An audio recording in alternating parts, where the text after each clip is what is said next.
अस्सलाम वालेकुम नाज़रीन, क्या हाल है? मैं उम्मीद करता हूँ आप लोग खैर आफ़ियत से होंगे और आप लोगों की आफ़ियत खैर ही मतलूब है। अच्छा नाज़रीन, आज का जो टॉपिक है उसमें हम ये डिस्कस करेंगे कि क्या करेले खाने से हमारी शुगर पे या डायबिटीज़ पे कोई फ़र्क पड़ता है? यानी कि अगर आप शुगर पेशेंट हैं तो क्या इसका इलाज करेले खाना है या नहीं है? क्या करेलों में कोई ऐसी चीज़ मौजूद है जो इस चीज़ का इलाज करती है या नहीं करती?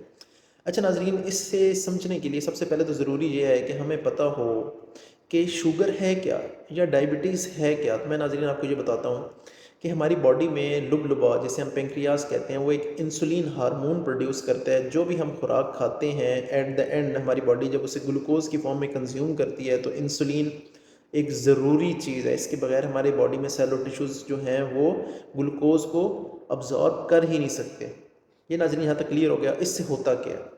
अच्छा नाज़रीन, अगर इंसुलिन नहीं होगी तो फिर हम क्या होता है कि हम कहते हैं कि पेशेंट जो है वो डायबिटिक है, तो फिर उसे आपने देखा होगा पेशेंट्स को वो बारीक सी इंजेक्शन लगा रहे होते हैं, वो अपने आप को इंसुलिन लगा रहे होते हैं, नहीं तो कुछ मेडिसिन भी आती हैं वो भी ले रहे होते हैं। अच्छा नाज़रीन, अगर हम ये कंट्रोल नहीं करते तो क्या हो जाएगा? बड़ी इंपॉर्टेंट बात है। नाज़रीन, अगर आपकी बॉडी में रेगुलर जो ब्लड शुगर लेवल है वो हाई रहता है तो उससे इन द एंड रिज़ल्ट क्या होता है कि आपकी किडनीज़ डैमेज होती हैं, आपकी आई साइट डैमेज होना शुरू हो जाती है, आपका लिवर डैमेज होता है, यहाँ तक कि आपका ब्रेन भी डैमेज होना शुरू हो जाता है। तो नाज़रीन, अब आ जाते हैं कि फिर इसका हल क्या है, ठीक है? अच्छा नाज़रीन, अभी जो मैंने आपको बताया कि ये होता क्यों है? आपका पैंक्रियाज़ जो है वो इंसुलिन बनाना क्यों छोड़ देता है या इंसुलिन रेजिस्टेंस क्यों होना शुरू हो जाती है? नाज़रीन, इसकी जो सबसे बड़ी वजह है वो रिफाइंड कार्बोहाइड्रेट्स। जब आप मैदे की हर चीज़ मैदे की ले रहे हैं, पहली वजह। इस तरह ही जैसे आप फिर चीनी कंज्यूम कर रहे हैं, जब आप ये चीज़ें लिमिट से ज़्यादा कंज्यूम करते हैं, आपका सेडेंटरी लाइफस्टाइल है, आपका चलना फिरना घूमना बिल्कुल नहीं है, आपका वज़न बढ़ रहा है, तो ये चीज़ एट द एंड आपने ज़रूर फेस करनी है। इस वक्त दुनिया में मिलियंस में पेशेंट हैं जो शुगर के पेशेंट हैं। तो नाज़रीन, अब आ जाते हैं जो करेले के हवाले से। नाज़रीन, करेले के अंदर तीन चीज़ें होती हैं। एक का नाम है क्रांति, एक का नाम है वाइसिन और एक का नाम है पॉलीपेप्टाइड पी। पॉलीपेप्टाइड पी जो ये बेसिकली केमिकल है, ये बिल्कुल इंसुलिन की तरह का केमिकल होता है। तो नाज़रीन, मैं आपसे एक रिसर्च शेयर करता हूँ, उससे आपको ज़्यादा बेहतर समझ आ जाएगी वो रिसर्च क्या है। नाज़रीन, ये रिसर्च छपी थी जर्नल ऑफ मेडिसिनल फूड, जहाँ ये जर्नल्स हैं इंटरनेशनली पब्लिश होते हैं, जिनके अंदर साइंटिफिक रिसर्च पेपर जो है वो पब्लिश होते हैं। अच्छा नाज़रीन, इसमें जो ये रिसर्च है, जो जर्नल ऑफ मेडिसिनल फूड 2018 में प्रिंट हुआ था, इसमें एक रिसर्च पेपर प्रिंट हुआ था, वो क्या बताता है कि उन्होंने 24 यानी कि 24 जो डायबिटिक पेशेंट थे ना, टाइप 2 डायबिटीज़ के, उन्होंने उन्हें क्या किया था, 2000 मिलीग्राम उन्होंने उन्हें रोज़ाना करेले का पाउडर दिया था। 2000 मिलीग्राम आप समझे तकरीबन 2 ग्राम उन्हें डेली बेस पे देना शुरू किया था।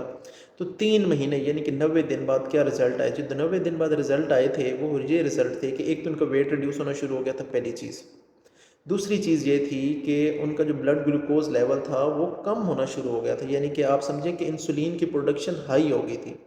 अच्छा नाज़रीन, हमारे जो लुब-लुब है ना, इसमें बीटा सेल्स होते हैं जो ये इंसुलिन प्रोड्यूस करते हैं, यानी कि ये जो बीटा सेल है ना, उनकी ग्रोथ को इन्हांस करता है, यानी कि जो डैमेज हैं उन्हें इन्हांस करता है कि वो ज़्यादा बीटा सेल्स जो हैं वो अंदर पेंक्रियाज में ग्रो कर सकें और इंसुलिन प्रोड्यूस कर सकें। तो नाज़रीन, इसका एंड रिज़ल्ट ये हुआ कि वाक़ई करेले खाने से आपकी डायबिटीज़ पे फ़र्क पड़ता है। ठीक है? क्यों? क्योंकि ये 3 जो कंपाउंड मैंने आपको बताए हैं, ये आपके ब्लड ग्लूकोज़ लेवल को डाउन करते हैं और आपकी बॉडी इंसुलिन ज़्यादा प्रोड्यूस करना शुरू कर देती है और आप डायबिटिक से नॉर्मल लाइफ की तरफ आना शुरू हो जाते हैं।